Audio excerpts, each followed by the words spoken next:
بسم اللہ الرحمن الرحیم۔ السلام علیکم ورحمۃ اللہ وبرکاتہ۔ ایک مرتبہ ایک شریر یہودی نے محض شرارت میں حضرت محمد صلی اللہ علیہ وآلہ وسلم کی خدمت میں کھجور کی ایک گٹھلی پیش کی اور یہ شرط رکھتے ہوئے کہا کہ اگر آپ آج اس گٹھلی کو مٹی اور پانی کے نیچے دبا دیں اور کل یہ ایسا تناور کھجور کا درخت بن کر زمین پر لہلہانے لگے جس میں پھل یعنی کھجوریں بھی پیدا ہو جائیں تو میں آپ کی تعلیمات ایمان لے آؤں گا، گویا مسلمان ہو جاؤں گا۔ رسول اللہ صلی اللہ علیہ وآلہ وسلم نے اس کی یہ شرط تسلیم کر لی اور ایک جگہ جا کر آپ صلی اللہ علیہ وآلہ وسلم نے اس گٹھلی کو مٹی کے نیچے دبا دیا اور اس پر پانی ڈالا اور اللہ سبحانہ و تعالیٰ سے دعا بھی کی اور وہاں سے واپس تشریف لے آئے۔ اس یہودی کو دنیاوی اصولوں کی کسوٹی پر یقین کامل تھا کہ ایک دن میں کسی طرح بھی کا درخت تیار نہیں ہو سکتا تھا، لیکن رسول اکرم صلی اللہ علیہ وآلہ وسلم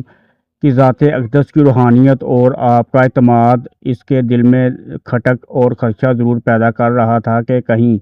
کل ایسا ہو ہی نہ جائے کہ کھجور کا درخت بن جائے اور اسے ایمان لانا پڑ جائے۔ اس نے اپنے اس وسوسے کو دور کرنے کے لیے دنیاوی اصولوں کی مدد لی اور شام کو اس مقام پر جا کر جہاں کھجور کی گٹھلی آقائے دو جہاں صلی اللہ علیہ وآلہ وسلم نے بوئی تھی، اس کو وہاں سے نکال لیا اور خوش واپس آ گیا کہ اب کھجور کا نکلنا تو درکنار، کھجور کے درخت کا نکلنا ہی محال ہے، لیکن وہ نہیں جانتا تھا کہ جب معاملہ اللہ سبحانہ و تعالیٰ اور اس کے رسول صلی اللہ علیہ وآلہ وسلم کے درمیان ہو تو دنیاوی اسباب آتے ہیں۔ آقائے دو جہاں صلی اللہ علیہ وآلہ وسلم اور وہ یہودی اگلے دن مقام مقرر پر پہنچے تو وہ یہودی یہ دیکھ کر حیران رہ گیا کہ وہاں ایک تناور درخت کھجوروں سے لدا کھڑا تھا۔ یہودی نے جب اس کی کھجور کو کھایا تو اس میں گٹھلی نہیں تھی، تو اس کے منہ سے بے اختیار نکلا کہ اس کی گٹھلی کہاں ہے۔ مرقوم ہے کہ اس موقع پر رسول اللہ صلی اللہ علیہ وآلہ وسلم نے فرمایا، گٹھلی تو تم نے کل شام ہی نکال لی تھی، اس لیے کھجور میں تو گٹھلی نہیں ہے، البتہ تمہاری خواہش کے عین مطابق کھجور کا درخت اور کھجور موجود ہے۔ کہا جاتا ہے کہ وہ یہودی اللہ سبحانہ و تعالیٰ کے اذن سے رسول اکرم صلی اللہ علیہ وآلہ وسلم کے اس معجزے کو دیکھ کر مسلمان ہو گیا۔ اس واقعے کے بعد سے آج تک بغیر گٹھلی والی معجزاتی کھجور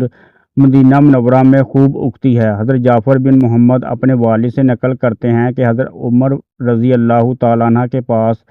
یمن سے جوڑے آئے جو انہوں نے لوگوں کو پہنا دیے۔ شام کو لوگ وہ جوڑے پہن کر آئے۔ اس وقت حضرت عمر رضی اللہ تعالیٰ عنہ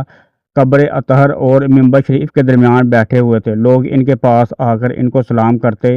اور ان کو دعائیں دیتے۔ اتنے میں حضرت حسن رضی اللہ تعالیٰ عنہ اور حضرت حسین رضی اللہ تعالیٰ عنہ اپنی والدہ حضرت فاطمہ رضی اللہ تعالیٰ عنہ کے گھر سے نکلے اور لوگوں کو پھلانگتے ہوئے آگے بڑھ رہے تھے اور ان کے جسم پر ان جوڑوں میں سے کوئی جوڑا نہیں تھا۔ یہ دیکھ کر آپ غمگین اور پریشان ہو گئے اور آپ کی پیشانی پر بل پڑ گئے اور فرمایا، اللہ کی قسم تم لوگوں کو جوڑے پہنا کر مجھے خوشی نہیں ہوئی، کیونکہ حضور صلی اللہ علیہ وآلہ وسلم کے نواسوں کو تو پہنا نہیں سکا۔ لوگوں نے عرض کیا، اے امیر المومنین، آپ نے اپنی رعایا کو جوڑے پہنا کر اچھا کیا ہے۔ حضرت عمر رضی اللہ تعالیٰ عنہ نے کہا، میں اس وجہ سے پریشان ہوں کہ یہ دو لڑکے لوگوں کو پھلانگتے ہوئے آ رہے تھے اور ان کے جسم پر ان جوڑوں میں سے کوئی جوڑا نہیں ہے۔ یہ جوڑے ان دونوں سے بڑے ہیں